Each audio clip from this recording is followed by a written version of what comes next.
Welcome to The Mentor. I'm Mark Bouris. Tom Moore, welcome to The Mentor, mate. With you, with me. It's a tech business. This is a tech startup. It was a tech startup, I should say. Veteran. What the fuck does that mean, veteran? Well, I mean, it sounds like someone's really old. You're not. You're pretty young. I feel really old.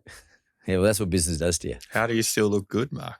Don't worry. It's old on the inside. Don't worry about that. In the early days when I was younger like you, to be honest with you, I felt like I aged 10 years over a period of 2 or 3 years. But as you get older, you just roll the punches. It's a bit like you when you're in the service of the nation. You did a tour in Afghanistan, correct? Yeah. So I would say to you, how'd you do that? And you'll probably say, I just roll with the punches. How did you do that? A higher calling, I think. And my family has a deep-grained need to fight injustice. That's interesting. Yeah. And that, your family being your parents and brothers and sisters and broader family. Yeah, we've done about 200 years in the British military and 200 years in the Australian military, all fighting. And what do you mean by that, fight against injustice? Well, in some ways, we just have big mouths. We have to back it up. What was it that Tom Moore felt was injustice, encouraged him to go to fight in Afghanistan against who you were fighting? A really, really simple way of looking at it is that my family doesn't like bullies or the systems they create and then hide behind.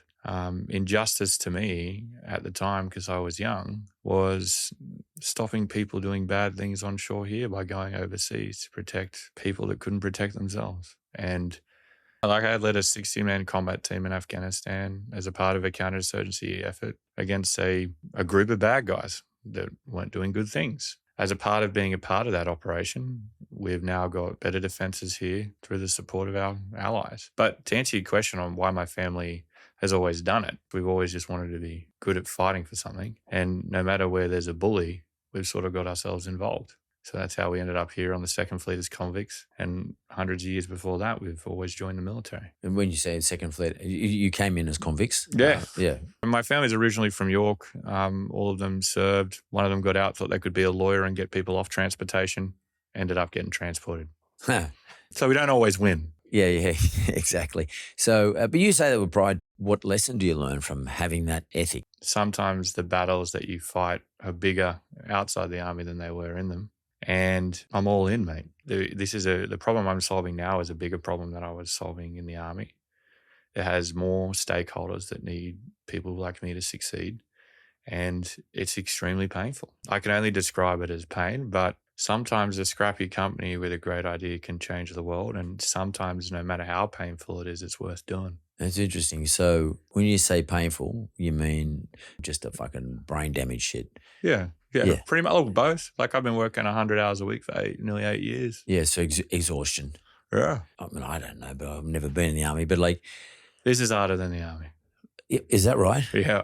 I mean, like, is this harder than being in Afghanistan and dudes, firing bullets over your head and not sleeping, thinking when you go to bed at night, fuck me, a bomb might just land on my lap? I mean, is that it? Well, yeah. The cool thing about the army is is hundreds of years old. When you build a business, you got to build everything. You got to build the structure, the symbols, the culture, the rituals, the people. But in the army, that's all there. You've just got to play the game. It's almost like in the army, you go out and I was a platoon commander. The team was great and then got better, and they're all got their own intrinsic benefits. But the army has built soldiers that do great work, and Australia's renowned for it. So is that right? Are we? Yeah, they're renowned for their ability to have a force multiplier larger than our country. Like we've punched higher than we should. Literally, our whole history of military operations. One, because we're brawlers. Two, we hate authority. So if you put them at the tip of the spear, they seem to do a good job. And three, we're very creative. So we're renowned in certain allies of being able to do hard things. So I deployed in Afghanistan with a high-performing team. And that high-performing team wasn't built by me. I organized it. I coordinated it. Then I got on the ground. But it's like just jumping in as a first draft pick into a team full of first draft picks. When you start a business, way more mistakes. You haven't got hundreds of years of institutional knowledge that make your systems work, that have become part of your behaviors or your reporting system. You don't have effective recruiting mechanisms. You might be really, really good at your core business. And then you get really, really good at that, and then you grow. And then all these other challenges that you would call business architecture, the Army's brilliant at. They could take an 18-year-old person like me from Campbelltown and turned them into a commissioned army officer in like 2.5 years, leading 60 men at 22. That's insane. What does a platoon do? Yeah, so like an infantry platoon is trained to, I guess, attack and defend a position. They're generally 30 people. I had 60. In the context of Afghanistan, a lot of that was done by special forces. So the majority of my platoon's operations were counterinsurgency, so engaging with the population, securing the population, and training the local forces. We're not really trained to do anything on the last one. So, you'd have to go from being a plumber to being a warrior, to being a plumber, to being a warrior, to being a teacher, to being a warrior, to being a policeman, to being a warrior. It's so, so as a platoon commander, you're in charge of about 8 team leaders. Roughly, they're about 30 years old. So they're older than you. And you get given a mission and you go execute the mission. And our mission went everywhere from close personal protection, so protecting Australian or American senior officers, to securing an area, to acting as quick reaction to a special forces contingent. So a little bit of everything, but the role of the infantry is to seek out and close with the enemy. And we've been doing that for hundreds of years. And how long does a mission like this last for? 9 months, and like at 22, the Afghans, they love, you can grow a beard. I haven't been able to grow a beard till I was like 32. So I used to have this huge mullet, and we used to use that to sort of engage with the populace, to have a bit of respect. But yeah, you're there for about 9 months. Gets pretty hard about month 7. The job is, as a platoon commander, is to lead, organize, direct, and then go out there and lead, organize, direct. You're in charge. But you have to go with them. You're not sort of sitting behind the desk. You go with them. You lead with them, like you're on the ground. You're the lowest form of command in the Australian Army from a commissioned officer perspective. And then if you're good, you've got what we call non-commissioned officers, which are your senior team leaders. And all you got to do is get the most out of them, because they're faster, better, smarter, more experienced. So the military has always had a young commissioned officer and more senior team leaders. In terms of senior being age and experience. Yeah, it's almost like, companies used to have management programs. Yeah. And they take young people to be managers, Yep. but their technicians and tradespeople go up through the ranks. Yep. Same thing. So that person can jump straight into leading a team of 30 or 40, whereas the other will go through a system of becoming a specialist at what they do, and then becoming a technical manager of, say, 6 to 8 people. It's the same thing in the military as in business. So you come out of the military, 25, 26. Yeah, I didn't want to. Oh, you didn't want to? No, You no. got discharged? I got diagnosed with severe osteoarthritis in both legs and got told I'd never walk again. What's that caused from?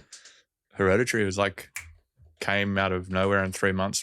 The good way to think about it is I had the knees and ankles of an 80-year-old man or woman. Wow. Somewhere in my blood, hereditary, and then I had to get stem cell to walk again. So spent about 12 months in rehab. Got back to walking, got back to running. They told me I'd never walk again. I told them to get fucked. Did that. But I couldn't carry all the equipment anymore. I could run, I could walk, but I can't fight. So that really messed with me. I was medically discharged that year, and then found myself without a job. Unemployed. Yeah. After having served your country. Yeah. I went and moved back in with my parents, but hadn't been home in 8 years. That was an experience. Yeah, that's what. Yeah, Because the person I left home with was not the person I came back as. Yeah. So would you say, did you have any trauma, or were you traumatized, do you think, or more traumatized from the fact that you had osteoarthritis? Yeah, the second one. Yeah. Yeah, I think a lot of soldiers go through a lot, but so do a lot of emergency nurses. Yeah. So for me, a lot of mine was I quit when my legs stopped working. I rejected healthcare properly. Everything was my fault. When you take a step back and you're like, well, no one was really helping you. Not really. You didn't really help yourself. And by the time I figured out how to help myself, the damage that was done up here was pretty extensive. For a long time, I felt the army let me down, but the answer is it's life. Sometimes you have everything and it just gets taken from you. And it's how you respond to it. You can either be the fool or you can be the hero. So for a while, I was the fool. And then I, started to work out that, the only person that's going to get you out of this is you, and no one's coming. So you better get yourself out of bed every day. And for me, there is a lot of other people that I serve with that are in way worse positions that have sacrificed way more. So I stopped fucking feeling sorry for myself. I mean, do you feel as though there was an enemy within? Yeah. I wasn't a good soldier. I was a bad one. I wasn't a good officer. I was a bad one. I had to work at it. And then I became good at it. but a lot harder than everyone else because my brain operates a bit differently. I need to understand how everything works. Whereas the army, the way it teaches you is like this, do that. So we'll show you how to do it once and you got to do it. I don't think that way. I have to understand how the whole thing connects and then I can do it. So you go to recruit school, they just yell at you the whole time because you're asking too many questions, and that's fine. That's how they operate. So, I wasn't naturally a good soldier. I mean, you're not a good fighter, just not a good soldier. And then when I eventually got outfield and into operations, I was a way better one. So it took me a long time to get good at it. And then when I got great at it, or I was preparing to get great at it, it got taken from me.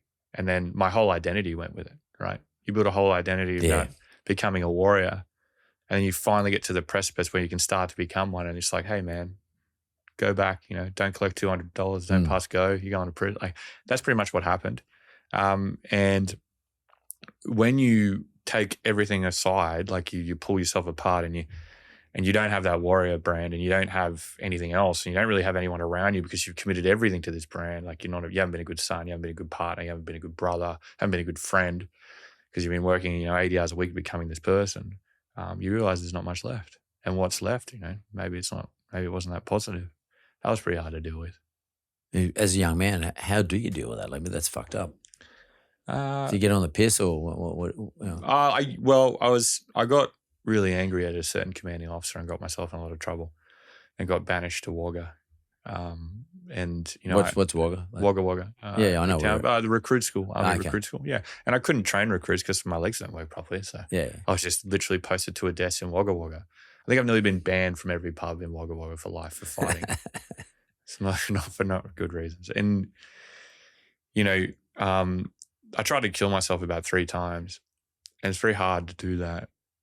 And I would never put anyone in that position, nor would I ever blame anyone that does, because if you get to that point, it's pretty bad. And the same guy stopped me 3 times actually, and I was like, well, this isn't happening, so I need to find another way out of it. So every week for about 12 weeks, I drove back to Sydney, 5 hours on a Friday night or whatever it is, and then 5 hours back on Sunday, just to keep myself alive. And I was like, I don't know what I need to find, but I think eventually I'll find something.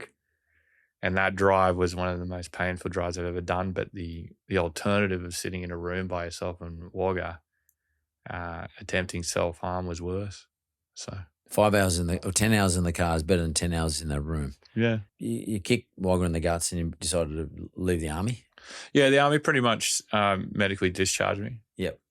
Which is exactly what needed to happen. I was not going to be fit to fight again, which is a shame. And I, went home for like 3 days to live with my parents. I was like, this isn't going to work. And then moved into the city and probably drank for about 60 days straight. That would help with your arthritis. Yeah. And then, started applying for jobs because after drinking for 60 days straight, I was like, nothing's changing. So I better do something. Oh, what do I need? I need a job. And I applied for hundreds of jobs, ended up getting 12 interviews. And this is when I realized the recruiting system was broken. I got told by one of the banks that I couldn't be a security guard because I had no financial services experience. What the fuck? Yeah. Apparently a banking building is different than any building that I've secured in the past. Yeah. Or in Afghanistan. Yeah. And so off the back of that, you saw obviously you realized there was a problem. Well, this is a big problem. So the system doesn't work. And if I've got a degree that I came second at university and I came second at Duntroon and first at the School of Infantry, so I'm not the average person coming out of the military. Like I would consider myself, I worked my ass off to be a performer. Then what's happening to everyone else that may not have had a chance to get a degree that's leaving the army? So I started I worked out you could cold call CEOs in Australia. And you just go into the console still there, effectively penetrate their system and you call them, and you'd always get a listed CEO in Australia between 7:42 and 8 a.m. Yeah. Because it's like they haven't started their day yet. They're generally on a transition to their offers. They don't really like their jobs. So anyone that can break through to them, they'll probably answer. Yeah. And I got about probably 32 of them, and about 16 brought me in for an interview. And I ended up getting a job out of that, working at one of Hewlett Packard's channel partners, doing telemarketing for about 50,000 Australian a year, base, $50 commission. And we were selling small business servers in 2016. So cloud's already happened. to Australian businesses. And, my job before was managing over 100 people on double the salary. So definition of underemployment. And I worked out like 60 cold calls, probably get like 12 connections, probably pitch 5 times, probably convert 2 people. So $100 extra a week, right? Yeah. It's like, fuck, okay, this doesn't work. Yeah. So I ended up stealing one of the jackets that had Hewlett Packard on it, drew a circle around all the buyers. There's about 1,200 in Sydney because they weren't answering their phones. And then, just didn't turn up to work and went door to door selling servers and sold 25 million worth in like a month. Wow. And then they were trying to fire me because I wasn't at work and I wasn't doing calls. You happy to be fired? Well, on the day, like the sort of push out eventually was like, hey, I really wasn't obeying any rules. I was quite a bad employee. And, I've managed more people than the CEO of this company. And then I, gave them all the invoices. And then all of a sudden the conversation changed pretty quick. And he was a good CEO too. He was a good business. And then I worked out, maybe I shouldn't be in a business. I probably should start one. And I needed a problem to solve. And the problem was really, really simple. I had one of my soldiers commit self-harm because they couldn't find work. And I was like, well, let's have a deeper look at this issue. I've faced the issue. This person's facing the issue. They're way more talented than I ever was. And all of my soldiers are way more talented than I ever was. And they're all struggling. They're either going to security or they're going to the mines. And within 2 to 3 years, their lives blow up. Their partners leave them. They don't see their kids and they have depression. And when you look at it, they're not entering society. And they're not entering society because they don't have meaningful work. So I ended up leaving that company and then starting With You With Me. Now, With You With Me is what? With You With Me is a tech company founded in Australia. Yep. Whose sole vision is to solve underemployment.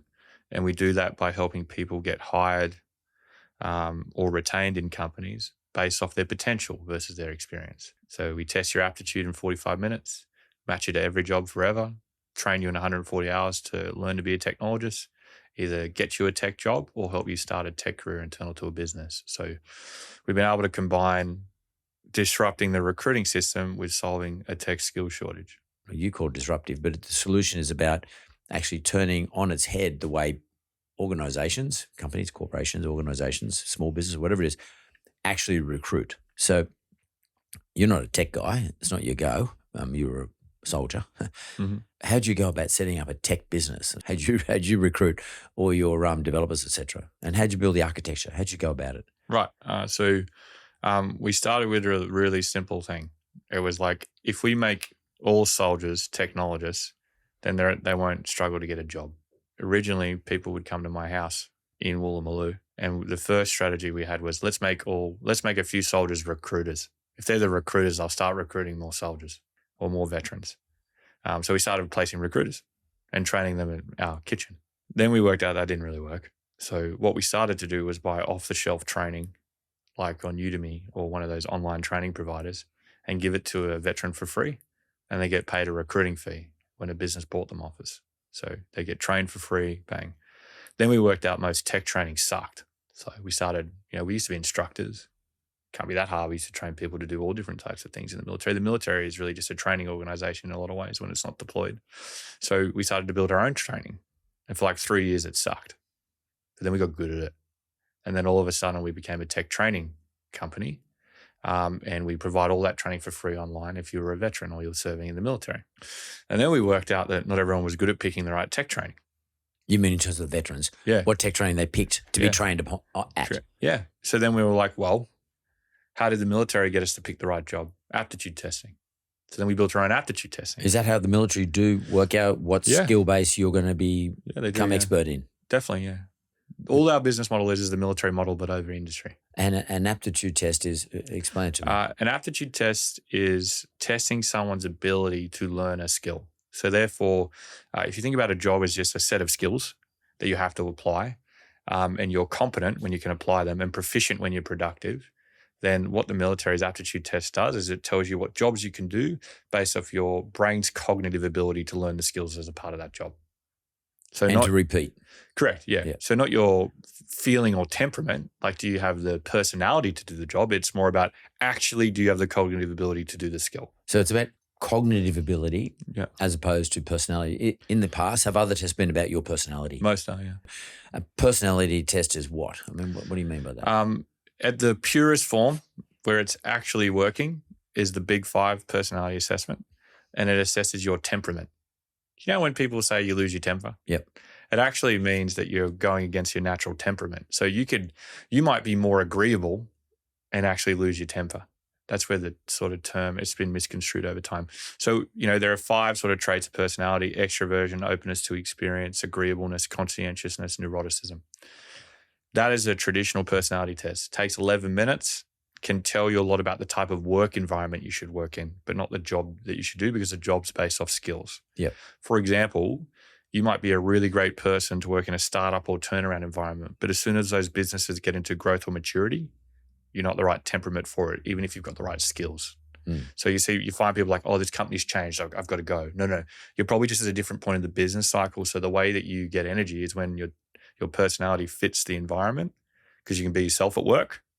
And what you should be doing is going from startup project to startup project in that company versus your startup to then growth. So that's why we have a lot of turnover. So that's a Big Five assessment. The reason why they get construed is because they're a lot quicker to do a personality assessment than an aptitude test.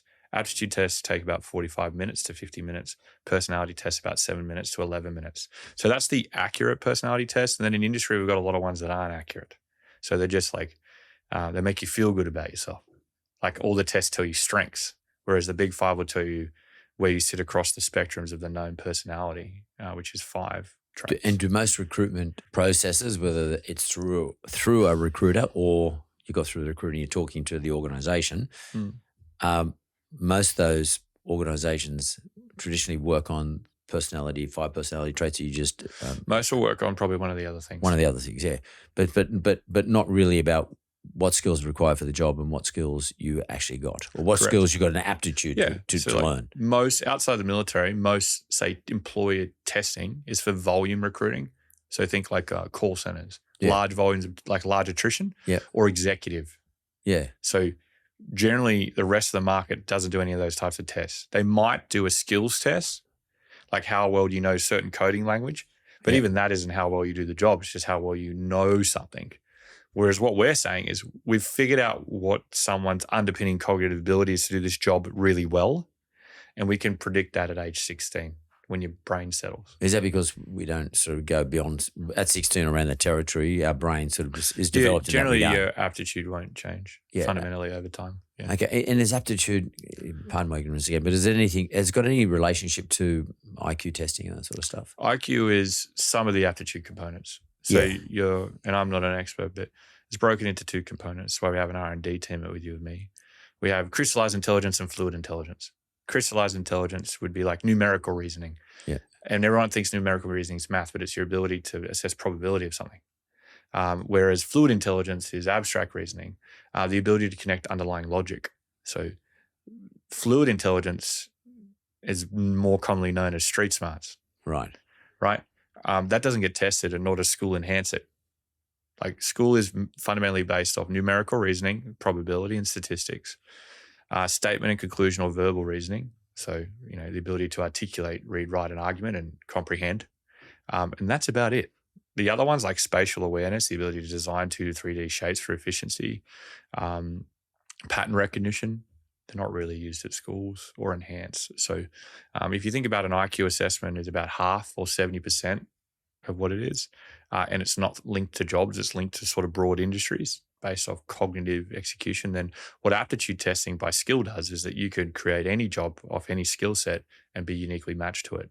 It also can give you, for example, let's say if you're neurodivergent, let's say autistic, let's say that you're really, really good at spatial awareness, digital symbol coding, or pattern recognition. You could be a great software developer, like a 98% match.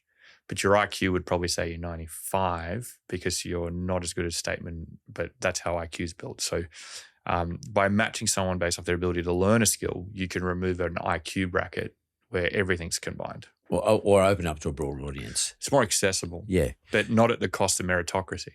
So, okay, that unfairness is coming back in. But and meritocracy is one of the biggest bullies there is. But so your software that you developed for your aptitude test is free. Yeah. So like what happened is we started aptitude testing people. Yeah. They got better at completing training and picking the right career. And then we started matching people to jobs. So employers were like, we'd like to hire these people. Yeah. So now that we've built a pre-built pipeline of people. So you pre-qualify basically. Yeah, we pre-test, we pre-train, and you hire them, which means, companies started using it to hire people. And then they were like, hey, this system that you've built to train, a veteran from scratch, could we train other diverse groups? So now we train everyone that's you would consider an unemployed or underemployed group, as from an Afghan refugee that might have moved to Australia through to, say, someone that might be lost their job or they're shifting careers or the industry has started to automate. We cover it all. You can just sign up and do our testing, do our training for free and get certified, because the bigger the candidate pool, the more employers use our software. And then after doing that, they were like, well, now that we've done all these different types of groups with you, could we use it for our employees? Because we're suffering from retention and we've got attrition, we've got poor productivity, and we're really starting to become a tech organization. So, we're going from being a service business to being going through a digital transformation to become a tech-enabled service business, and we don't have the talent because we can't attract people like Google can or Facebook can. So then a lot of government departments and organizations went from using our software for talent creation, so building someone and then hiring them, to talent mobility and talent management. So finding people internally that have the aptitude, upskilling them and getting them to join their tech team. So all of a sudden you've got the knowledge of the customer getting integrated right into your organization, and you could give someone a longer career and a longer lifetime value as well. In terms of your business model, where's the charge? Where's the fee? So businesses pay a subscription fee to access the talent that we train. They pay so they can scan it. Even. Yeah, they can automatically shortlist people based off aptitude. Yep. They pay us a fee to pre-train people and hire them. So talent pipeline. A service. Yeah. That's a service you provide. That's also a licensing model. So you have X amount of people that you can pre-train a year, and you pick someone and you build someone. You can also buy what we call training seats. So you can train your own team annually. It's just a license fee. Yeah. To access your IP. And then you could also have a license fee to an enterprise version of our software that does all of those things across all of your talent. Yeah, so whether it's internal or external. So like a big organization might buy an enterprise agreement, have an enterprise agreement with you, and they have everything you've got. They can use across their whole organization, whether it's recruiting, retention, or just further training. Yep. Or just placement. Yeah, everything across the talent value chain, from talent management through to talent mobility, through to retention, through to outplacement, through to recruiting. Our software can be used with the unique selling point being the aptitude test. It shows you exactly the potential of what someone could do in your workforce, in someone else's workforce, within your projects, and it can increase productivity, it can increase retention, and increase satisfaction. So does your aptitude test, or the software, or not the architecture, but maybe the architecture, but sort of the more detailed refinements, how many iterations does an organization like yours have to have had? Like, I mean, or are you still working on what you originally kicked off with? Yeah. So the real benefit is having someone that's a technologist. So then how we get them is just faster. So right now companies are buying a faster way of having a technologist. Over the next 5 years, we should be able to get our tests from predicting someone's ability to learn a skill to predicting if they're going to be productive in that skill. And that'll take another 5 years to do. So you could say that what people are buying is into the idea that we'd like to hire off potential, train off potential, but we really are paying you for someone that's a finished product. In the end, in 5 years' time. Right now. But in 5 years' time, if we've built out our testing the right way and we've tracked people's success, you should be able to test someone and see their predictiveness across your business for 10 to 15 years. That's when the testing becomes the core value prop. And the predictiveness is a probability base. Is you working at using some sort of statistical analytics around that?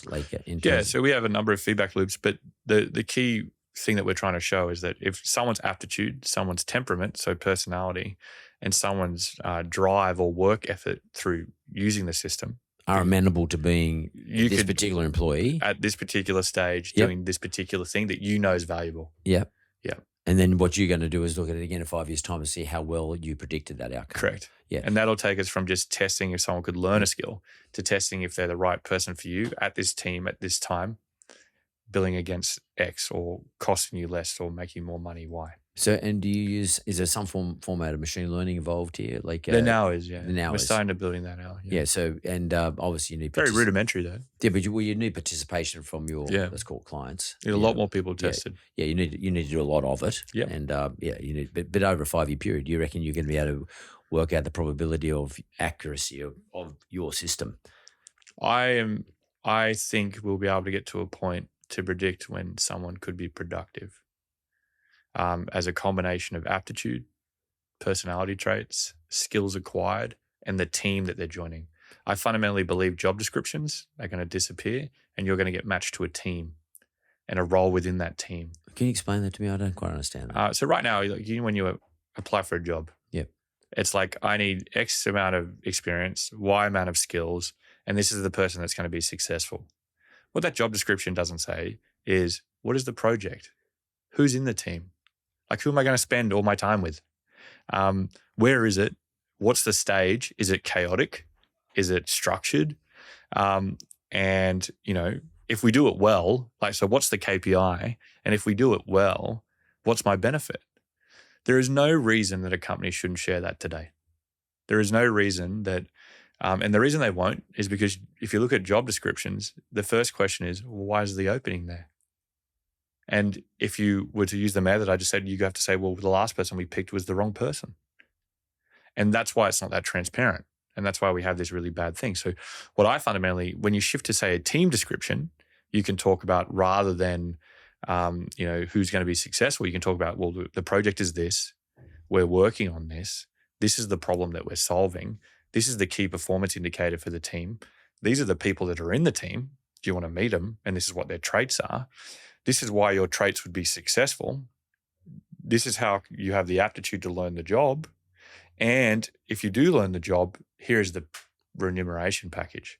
There is no reason why today companies aren't doing that, and companies are doing it in our software, because the average digital native who can go on Uber Eats and see exactly when they can drop off a Big Mac, the cost of a Big Mac, the review of a Big Mac, who's going to drop it off and when, people have just stopped applying for jobs. Because why would I just look at a description that says, here are all the things you need to be, but I don't know how to be them? Who am I going to work with? I don't even know who they are. What's the mission of the company? Because I don't really believe in institutional brands anymore, because you keep lying. And fundamentally, what skills do I need to be successful from day one? So I now know to be day one, it's this, but after that, how do I increase my earning capacity? So when you have a team description, you could actually put all the roles, who's in them, who they are so you can meet them, what the project is, because that's actually quite exciting, because companies have become more team-based than division-based.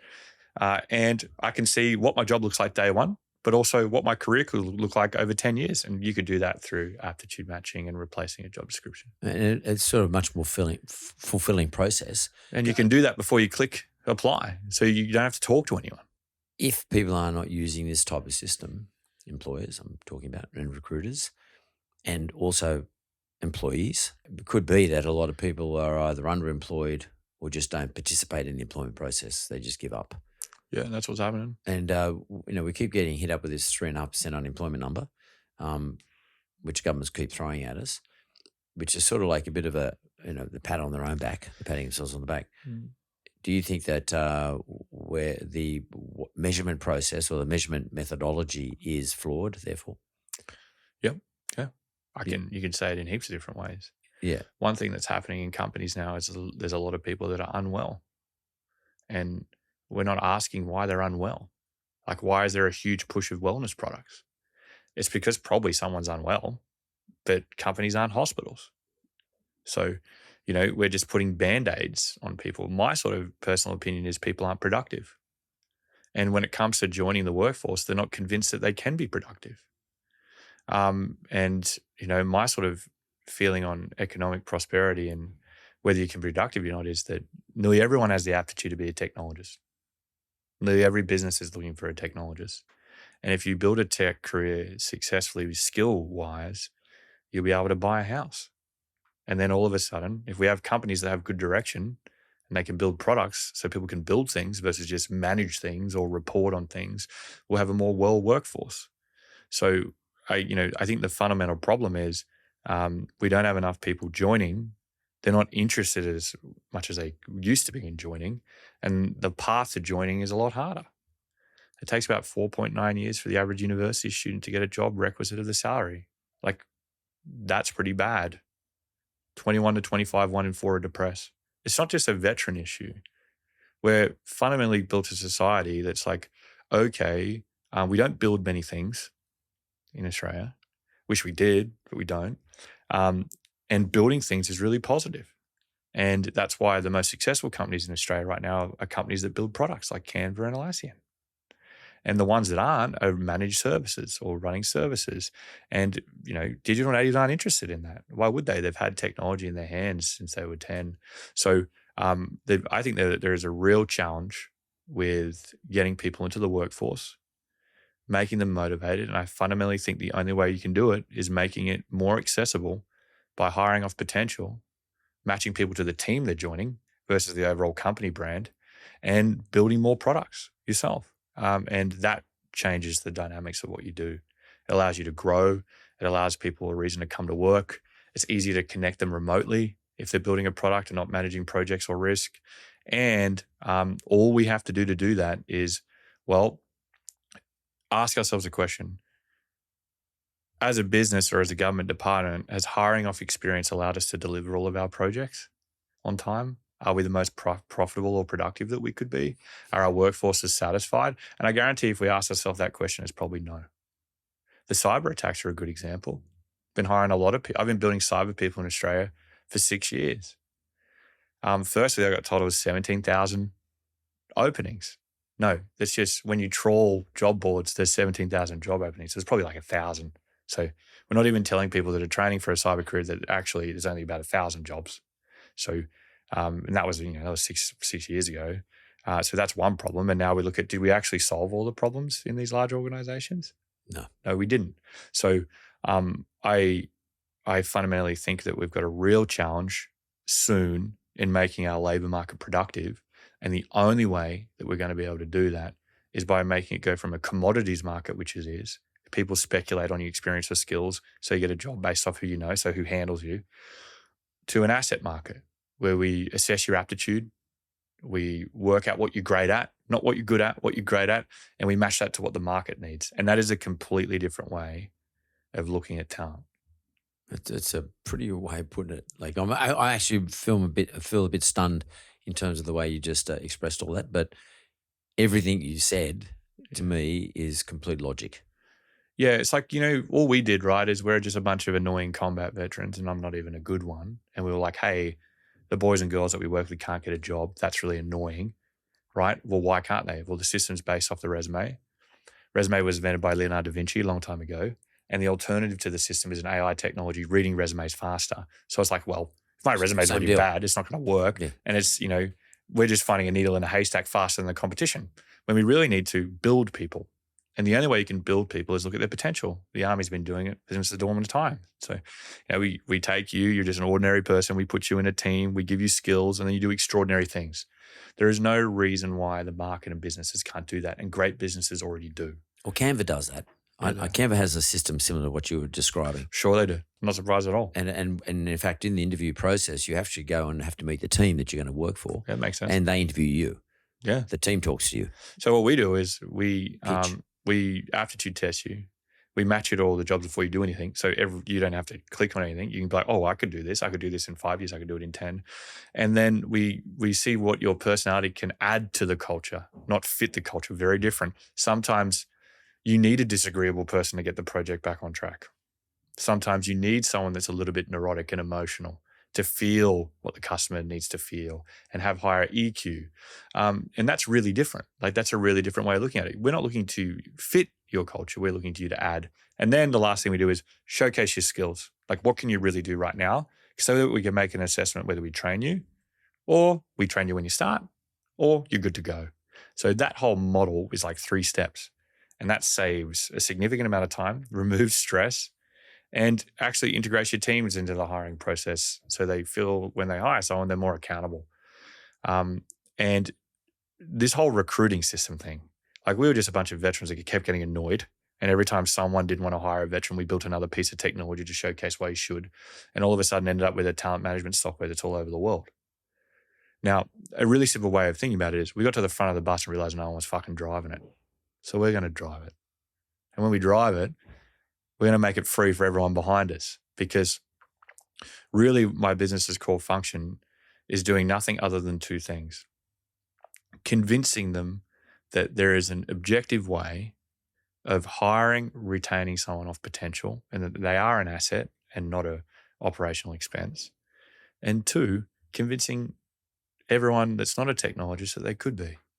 Because if you're not one, you're not going to be able to buy a house. And if you can't buy a house, you can't park your space shuttle anywhere.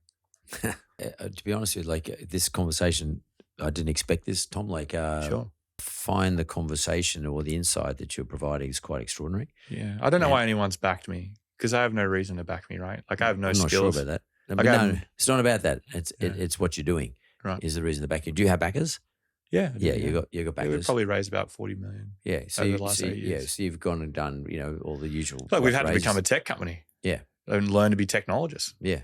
And 75% of my staff are people that have never done technology before. Yeah, well, you're even yourself though. You somehow it sounds like you've done the aptitude test on yourself. Oh, everyone does in my company. Yeah, no, but you must have done it yourself day one, or at some stage, subliminally at least. And then not all you've done, but what you've done is you then transferred that whole investigation or interrogation into your aptitude test. It's pretty cool. It's very cool. Yeah, it would probably tell you right now that I'm not the right CEO to be the next CEO. And I agree with that. This business has gone from like 100 people to, a few hundred people in the space of like 9 months. I'm now steadying and manage the business after a substantial amount of growth and a change in capital markets. It's very tough. And I would say that the only thing that sort of keeps you going is, no one's coming. You learn that in the army. Like you better solve this problem yourself, because you're not going to get bailed out. It's just you and your team. You better solve it. Two, some things are worth giving everything for. And I'm not letting any more people that just can't enter the labor market because of a system that's barely used is stopping them. So let's take that down. And, last but not least, sometimes a scrappy company founded by ordinary people can take on tech giants. I think you can. I fucking love that. I mean, that's, to me, Yeah. That's a good spot to end. For me, that's one statement. It's very Australian. It's also, you talked about Australian Army, but it's also an Australianism for us. That's what we do. We take on anybody. And you just said earlier, right at the very beginning, so Australians have a great reputation as being creative and very good on the ground, or very good in combat. And that's what you just said to me then is what Australian businesses do, I think. I think we're very good in the combat of business, and I think we're very creative in business. And I think what you're doing is a bloody good example of it. I wish more Australians reminded themselves of that, though. Yeah, I totally. Sometimes I'm glad they don't, because I'd be competing with too many people. But you're 100% right. Tom Moore, thanks very much. Thanks for your time, Mark.